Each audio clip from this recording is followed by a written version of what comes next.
Son günlər kiberdələduzların əsas hədəfi internet üzərindən bilet satışıdır. Bununla ən çox xaricdə yaşayan soydaşlarımız rastlaşıb. Belə ki, bir sıra insanların güvənini qazanaraq vətəndaşlara qarşı dələduzluq əməli törədilib. Rusiyada yaşayan soydaşlarımız xalqa müraciət edərək aidiyyəti qurumlardan araşdırılma aparılmasını xahiş edirlər. Şikayətçilərin sözlərinə görə yüzlərlə insan Moskva-Bakı təyyarəsinə ucuz bilet satışı ilə aldandıqlarını bildirirlər. Səyyal Abbaslı adlı şəxs onlara portalda göstərilən qiymətdən 30-40% daha ucuz təyyarə bileti təklif edib. Belə ki, endirimli və məhdud sayda təyyarə bileti adı ilə vətəndaşlara təcili pul göndərilməsinə sövq edib.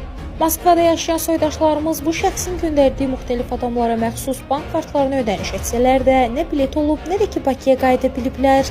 Səyyal Abbaslı onları inandıra bilib ki, şirkətin nümayəndəsi olaraq xüsusi indirimli bilet satışı həyata keçirir və nəticədə müxtəlif məbləğlərdə ona bilet üçün ödənişlər olunub. Məsələnin üstü açıldıqdan sonra Səyyal Abbaslı Telegram üzərindən digər şəxs tərəfindən aldandığını bildirib. Lakin soydaşlarımıza bilet üçün ödənilən pullar qaytarılmayıb. Haqqınızdır, tələb eləyirsiniz. Mən heç nə demirəm. Mən haçan kiməsə də demişəm ki, sus, sakit dur.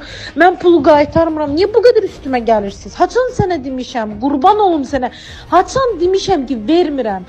Mən insanlardan vaxt istəmişəm. Vallah, billah qaytarmaq imkanım yoxdur.